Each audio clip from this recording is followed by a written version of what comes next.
আসসালামু আলাইকুম প্রিয় দর্শক, লিটল আর্মিদের পুষ্টিকর রেসিপি পর্বে আজকে নিয়ে আসছি বাচ্চাদের সকাল, দুপুর এবং রাতের 3টি ভিন্ন রকম এবং মজাদার রেসিপি। বাড়ন্ত বয়সী শিশুদের বাড়তি চাহিদার কথা মাথায় রেখে আজকে তৈরি করেছি এই মজাদার রেসিপিগুলো। তো চলুন প্রথম রেসিপি আমরা দেখে আসি। দর্শক, বাড়ন্ত বয়সী বাচ্চাদের খাবারের অনীহা এটি একটি স্বাভাবিক, তবে তা বেশি দূর নিয়ে যাওয়া যাবে না, কেননা বাচ্চাদের শারীরিক গ্রোথের জন্য খাবার অনেকটাই প্রয়োজন এবং সে খাবার হতে হবে পুষ্টিকর।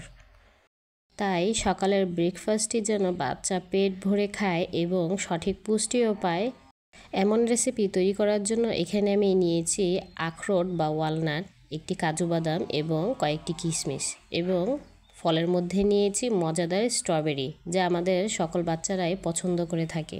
দর্শক, স্ট্রবেরি শিশুদের জন্য একটি স্বাস্থ্যকর ফল, কারণ এতে প্রচুর ভিটামিন, খনিজ এবং অ্যান্টিঅক্সিডেন্ট থাকে।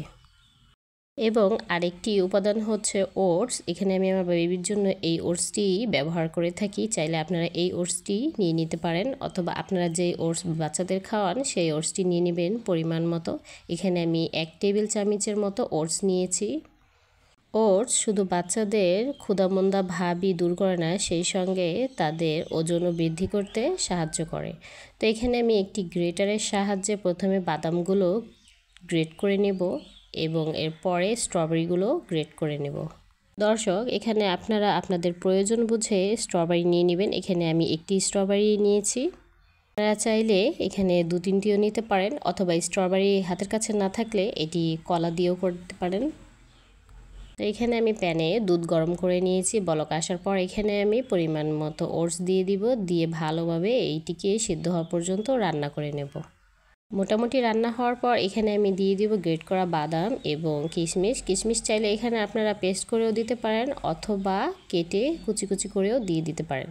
স্বাদের জন্য দিয়ে দিচ্ছি লবণ এবং চিনি, তবে বাচ্চার বয়স যদি 1 বছরের নিচে হয় সেখানে লবণ এবং চিনি ব্যবহার করবেন না, তবে একটু মিষ্টি স্বাদের জন্য এখানে গুড় অথবা মিষ্টি অ্যাড করতে পারেন।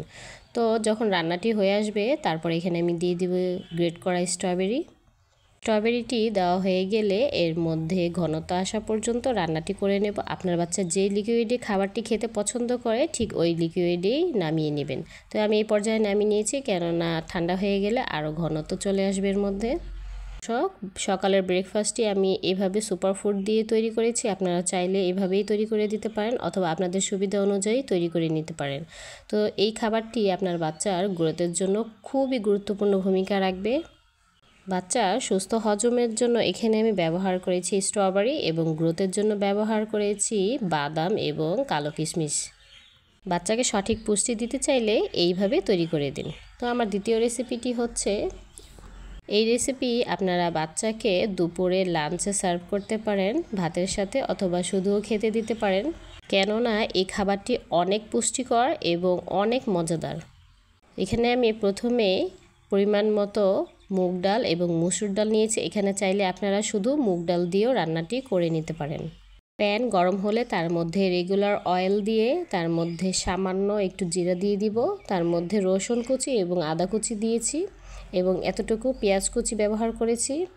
আপনারা চাইলে এখানে আদা রসুনের পেস্টও ব্যবহার করতে পারেন, তবে ফ্লেভারের জন্য আমি এভাবে দিয়েছি। এবং এখানে আমি আরও নিয়েছি 8 ধরনের সবজি।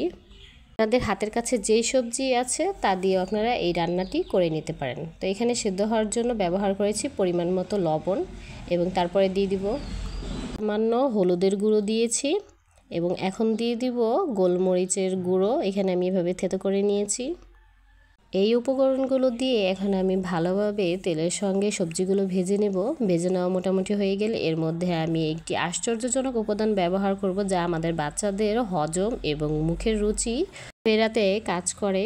বাচ্চাদের মুখের রুচি সহজেই চলে যায়, তাদের খাবারে অনীহা লেগেই থাকে, তাই বাচ্চাদের খাবারে এভাবে আলু বোখারা ব্যবহার করলে অবশ্যই এর ভালো ফল পাবেন। সবজি ভালোভাবে ভেজে নেওয়ার পর এখানে আমি মুগ ডাল এবং মসুর ডাল পানি সহই দিয়ে দিব, এবং আরও কিছুটা বেশ পানি দিয়ে দিব সেদ্ধ হওয়ার জন্য। আমি রান্নাটি সবগুলো সবজি সেদ্ধ হওয়া পর্যন্ত করে নেব। বাচ্চাদের ছোট থেকেই সবজি খাওয়ার অভ্যাস গড়ে তুলুন। বাচ্চারা সবজি খেতে চায় না, তাদের জন্য আপনারা চাইলে আমার এই রেসিপিটি ফলো করতে পারেন, কেননা এই রেসিপিতে আমি অনেকগুলো সবজি ব্যবহার করেছি, যার মধ্যে মিষ্টি কুমড়ো, গাজর, মিষ্টি আলু, টমেটো, ক্যাপসিকাম, ফুলকপি, ব্রকলি এবং বরবটি। আমি 8 ধরনের সবজি নিয়েছি। সবগুলো সবজি হচ্ছে এক একটি সুপার ফুড। সবগুলো সবজি এবং ডাল সেদ্ধ হওয়ার পর এখানে আমি ডাল ঘুটনি দিয়ে ঘুটে নিয়েছি এবং এ পর্যায়ে ব্যবহার করব বাদাম, যেখানে আমি নিয়েছি ওয়ালনাট বা আখরোট এবং একটি কাজু বাদাম। তাই এইভাবে গ্রেটারের সাহায্যে গ্রেট করে নিয়েছি, আপনারা চাইলে ব্লেন্ড করেও নিতে পারেন। বাদাম বাচ্চাদের ব্রেন ডেভেলপমেন্টে খুবই গুরুত্বপূর্ণ ভূমিকা রাখে, কেননা বাদামে রয়েছে ওমেগা 3 ফ্যাটি অ্যাসিড, যা আমাদের বাচ্চাদের ব্রেনের ডেভেলপমেন্টে গুরুত্বপূর্ণ ভূমিকা রাখে। রান্নার শেষে আপনারা চাইলে সম্পূর্ণ খাবারটি ব্লেন্ড করে বাচ্চাকে দিতে পারেন, তবে তা দেওয়ার আগে আলু বুখারা বীজটি অবশ্যই তুলে নেবেন। এবং আমি রান্নার শেষে এখানে ধনেপাতা ব্যবহার করেছি। ধনেপাতাটি দিলে রান্নার ঘ্রাণ খুবই সুন্দর হয় এবং রান্নার ফ্লেভারটিও চেঞ্জ হয়ে যায়। আপনারা যে ঘনত্বে রাখতে চান সেই ঘনত্বে ডালটি নামিয়ে নেবেন। এখানে আমি এইভাবে সবজি ডালটি রান্না করেছি। বাচ্চাকে এভাবে শুধুও খেতে দিতে পারেন অথবা ভাতের সঙ্গেও খেতে দিতে পারেন। এই খাবারটি অবশ্যই তৈরি করে বাচ্চাকে দিন, আপনার বাচ্চা অবশ্যই পেট ভরে খাবারটি খাবে। দর্শক, এখন তৈরি করব রাতের খাবার অথবা তৃতীয় রেসিপি। এখানে আমি নিয়েছি কাজু বাদাম, আখরোট এবং একটি খেজুর এবং 5টি কিশমিশ। ভালোভাবে ধুয়ে নিয়ে এর মধ্যে গরম পানি দিয়ে রেস্টে রেখে দিব 20 মিনিটের মতো। তো 20 মিনিট পরে এখন খেজুর এবং কিশমিশের খোসাগুলো ভালোভাবে ফেলে দিব এবং এর মধ্যে যে বিচি আছে সেগুলো ফেলে দেব। এখানে আমি যত সম্ভব খেজুরের খোসা এবং কিশমিশের খোসা ফেলে দেওয়ার চেষ্টা করেছি। তো এখন আমি সবগুলো উপকরণ ব্লেন্ড করে নেব। যে পানি দিয়ে ভিজিয়েছিলাম সেই পানি দিয়ে একটি স্মুথ ব্লেন্ড করে নেব। যে পাত্রে রান্না করব তার মধ্যে আমি দিয়ে দেব এখানে 1 চামচ ঘি। বাচ্চাদের ন্যাচারাল উপায়ে ব্রেন ডেভেলপমেন্ট করতে চাইলে বাচ্চাদের খাবারে ঘি অবশ্যই রাখবেন। তো এখানে আমি ঘি মেল্ট হওয়ার পর দিয়ে দিব পরিমাণ মতো সুজি এবং পরিমাণ মতো ওটস। আপনার বাচ্চার প্রয়োজন বুঝে এখানে ওটস এবং সুজি নিয়ে নেবেন এবং গ্রানের জন্য একটি এলাচ দিয়ে দিব। তো ভালোভাবে ভেজে নেওয়ার পর এখানে আমি যে ব্লেন্ড করে রেখেছিলাম বাদাম এবং খেজুরের পেস্ট সেটা দিয়ে দিব।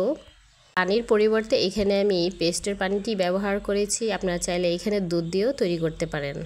সুজি এবং ওটস সেদ্ধ হওয়ার পর এখানে আমি দিয়ে দিব পরিমাণ মতো গরুর দুধ। বাচ্চার বয়স যদি 1 বছরের নিচে হয় তাহলে এই রান্নাটি সম্পূর্ণ পানি দিয়ে করে তারপর বাচ্চার খাওয়ার আগে তার ফর্মুলা মিল্ক অ্যাড করে দিতে পারেন। এখন আমি দুধ দেওয়ার পর এর মধ্যে ভালোভাবে বলক চলে এসেছে। এখন আমি রান্নাটি ঘনত্ব আসা পর্যন্ত করে নেব। বাচ্চার ওজন কম, তবে বাচ্চার ওজন বাড়াতে চাইলে ঘরে তৈরি খাবার বাচ্চাকে দিন এবং খাবারের মধ্যে এমন কিছু বিশেষ সুপার ফুড ব্যবহার করুন যা আপনার বাচ্চার ন্যাচারালি গ্রোথ হতে সাহায্য করবে। এখানে আমি বাচ্চার গ্রোথের কথা চিন্তা করে রেখেছি সুপার ফুড, যার মধ্যে ছিল বাদাম, খেজুর এবং কালো কিশমিশ। কালো কিশমিশ হচ্ছে একটি সুপার ফুড যা আমাদের বাচ্চাদের অ্যানিমিয়া অথবা আয়রনের ঘাটতি থাকলে তা খুব সহজেই পূর্ণ করে দিতে পারবে। খেজুর যা বাচ্চাদের হজমেও সাহায্য করবে এবং সেই সঙ্গে তাদের ওজন বৃদ্ধিতেও কাজ করবে। বাচ্চাদের খাবারে ভিন্নতা আনা অনেকটা প্রয়োজন, কেননা বাচ্চারা একই খাবার রেগুলার খেতে চায় না। তো আশা করেছি এই 3টি রেসিপি আপনার অনেকটাই হেল্প করবে বাচ্চাকে ন্যাচারাল উপায়ে গ্রোথ তার বৃদ্ধি করাতে। এই খাবারগুলো অবশ্যই তৈরি করে দিন, কেননা এই খাবারগুলোতে আমি সুপার ফুড ব্যবহার করেছি যা আমাদের বাচ্চাদের হাড় শক্ত, ব্রেন ডেভেলপমেন্ট এবং ওজন বৃদ্ধিতে গুরুত্বপূর্ণ ভূমিকা রাখে। বাচ্চাদের ওজন বৃদ্ধি করতে সবচেয়ে গুরুত্বপূর্ণ উপাদান হচ্ছে প্রোটিন, যা বাচ্চাদের খাবারে অবশ্যই রাখবেন। আমার রেসিপিগুলো চাইলে ফলো করতে পারেন, প্রত্যেকটি প্রোটিনের উপাদান দিয়েই তৈরি।